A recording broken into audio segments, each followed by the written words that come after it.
गोरखपुर के सिंघड़िया इलाके में अपने बर्थडे के दिन एक व्यक्ति को गोली मारने वाली युवती अंशिका सिंह और उसके गिरोह पर गैंगस्टर एक्ट के तहत मुकदमे की तैयारी की जा रही है।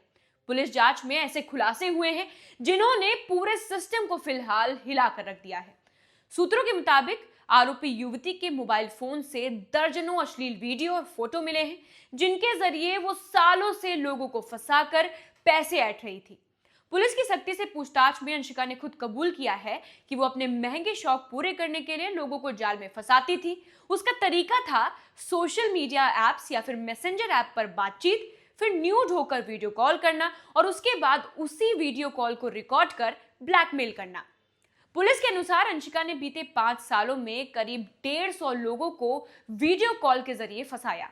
इनमें आम लोग ही नहीं, आपको बता दें, बल्कि 12 से ज्यादा पुलिसकर्मी भी शामिल हैं, जिनमें से एक अयोध्या का डीएसपी और गीडा थाना क्षेत्र का थाना प्रभारी भी बताया जा रहा है।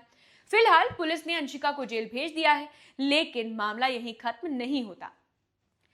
पूरा मामला शुरू होता है 20 जनवरी को। अंशिका अपने दोस्तों के साथ गोरखपुर के कैंट थाना क्षेत्र में मॉडल शॉप के पास सड़क किनारे अपना बर्थडे मना रही थी। इसी दौरान निजी अस्पताल के मैनेजर विशाल मिश्रा वहां अपने दोस्तों के साथ पहुंच जाते हैं। उन दोनों के बीच पहले से ही पैसों को लेकर विवाद चल रहे थे।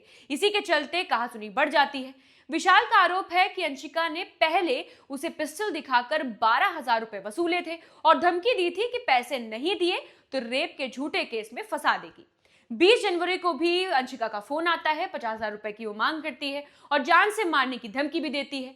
डर के चलते विशाल ने 20,000 रुपए किसी तरीके से इंतजाम किए और मॉडल शॉप पर पहुंच जाता है। छीना झपटी शुरू होती है, बहस होती है। अंशिका पिस्टल निकाल लेती है और अंशिका के हाथों से गोली चल जाती है, जो कि उसके दोस्त अमिताभ निषाद को लग जाती है। घायल अमिताभ को नजदीकी अस्पताल और फिर मेडिकल कॉलेज रेफर कर दिया जाता है, जहां उसका इलाज फिलहाल चल रहा है। फायरिंग के बाद मौके पर मौजूद लोगों ने अंशिका और उनके साथियों को पकड़कर पुलिस के हवाले कर दिया। पुलिस ने मौके से उस पिस्टल को भी फिलहाल बरामद कर लिया था। जांच में यह भी सामने आया कि अंशिका मूल रूप से हबरपुर हट की रहने वाली है, जहां पर गोरखपुर के सिंघड़िया इलाके में वो फिलहाल किराए के मकान पर रह रही थी। महंगे कपड़े, नए मोबाइल, गाड़ियां और लग्जरी लाइफस्टाइल के चलते उसका परिवार उससे पहले ही दूरी बना चुका था। पुलिस रिकॉर्ड्स खंगालने पर पता चला कि अंशिका कोई नई अपराधी या नई खिलाड़ी नहीं है। उसके खिलाफ पहले से ही कई गंभीर मामले दर्ज हैं। मामलों की बात करें तो संत कबीर नगर में युवकों से ब्लैकमेल कर 50,000 रुपए वसूलना, मकान मालकिन से 2 लाख रुपए की रंगदारी मांगना और अक्टूबर 2025 में किराए की थार लेकर भागना और फर्जी नंबर प्लेट लगाना। उस थार वाले जो केस है उसमें पुलिस जांच में खुलासा हुआ कि अंशिका ने दिल्ली से अपने साथियों के साथ एक थार गाड़ी चोरी की। इसके बाद फर्जी नंबर प्लेट लगाकर पूरे शहर में घूम रही थी। गाजीपुर जिले के नोनहरा निवासी चंदन नारायण ने 12 अक्टूबर को खोराबार थाने में शिकायत दर्ज कराई थी। शिकायत में आरोप लगाए गए थे कि चोरी की गई जो थार गाड़ी है उस पर फर्जी नंबर प्लेट लगाकर अंशिका और उसके साथी पूरे शहर में घूम रहे हैं।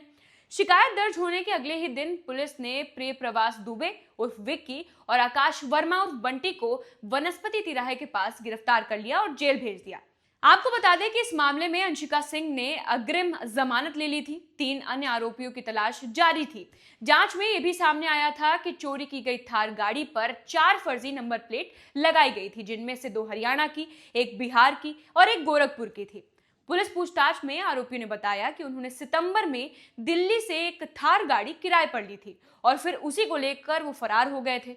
एसपी सिटी अभिनव त्यागी ने बताया कि सभी आरोपी पिछले साल दिल्ली गए थे, जहां उन्होंने गाड़ी किराए पर ली और फिर फरार हो गए। पकड़े ना जाएं इसलिए उन्होंने गाड़ी पर फर्जी नंबर प्लेट लगाकर शहर में घूमना शुरू कर दिया। केस दर्ज होने के बाद अगले ही दिन दोनों आरोपियों को गिरफ्तार कर लिया गया।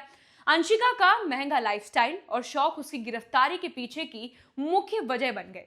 पुलिस ने बताया कि वाहन चोरी के अलावा इस मामले में गैंगस्टर की धाराएं भी लगाई जा सकती हैं। जानकारी के अनुसार अंशिका केवल ब्लैकमेल ही नहीं करती थी, बल्कि सोशल मीडिया पर पुलिस वालों को अपना भाई बताकर तस्वीरें भी पोस्ट करती थी। इसके जरिए वो कई फर्जी मामलों में वसूली भी कर चुकी थी। रक्षाबंधन के समय की ये बात है, उसने एक पुलिस अधिकारी के साथ तस्वीर पोस्ट की, जिसमें अधिकारी उसे आशीर्वाद देते हुए नजर आ रहे हैं। पुलिस सूत्रों ने बताया कि संत कबीर नगर के 2 थानों में अंशिका इतनी चलती थी कि उसकी पकड़ वहां आम चर्चा का विषय बन गई थी। अंशिका के परिवार में उसके पिता, माँ, भाई और 4 बहनें हैं। 2 बहनों की शादी हो चुकी है। पिता के निधन के बाद परिवार पर संकट आया और गांव वालों ने उनसे दूरी बना ली।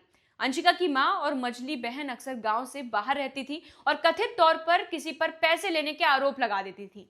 इसी कारण लोगों ने परिवार वालों से भी दूरी बना ली थी। अंशिका का जो भाई था वो भी इन सबसे परेशान होकर शादी के बाद पुणे चला जाता है, जिसके बाद पिछले 3 सालों से वो वहीं रह रहा है। अंशिका और उसके गिरोह के खिलाफ मामले दर्ज हैं। पुलिस उसकी हरकतों, फर्जी नंबर प्लेट और सोशल मीडिया गतिविधियों की गहन जांच कर रही है। इसके साथ ही उसके साथियों, खासकर बंटी वर्मा समेत 5 लोगों की तलाश अब जारी है। पुलिस अधिकारियों का कहना है कि महंगे शौक और आसान पैसे की चाहत ने अंशिका को अपराध की दुनिया में धकेल दिया और अब वो हर पहलू की गहराई से जांच कर रही है। इस मामले ने एक बार फिर साबित कर दिया है कि अपराध सिर्फ गलती नहीं, बल्कि सूक्ष्म प्लान और संगठित नेटवर्क का परिणाम होता है। गोरखपुर पुलिस इस पूरे मामले में पूरी गंभीरता से और सतर्कता से काम कर रही है, ताकि अपराधियों को कानून शिकंजे में कसकर जेल तक पहुंचाया जा सके। आपको अगर ये वीडियो पसंद आई हो तो लाइक, कमेंट, शेयर जरूर करें। आप क्या सोचते हैं हमें कमेंट बॉक्स में जरूर बताएं। और हाँ, मैं हूं कनिका शुक्ला। आप देखते रहिए नांदेड़ टीवी यूपी हर अपडेट के लिए।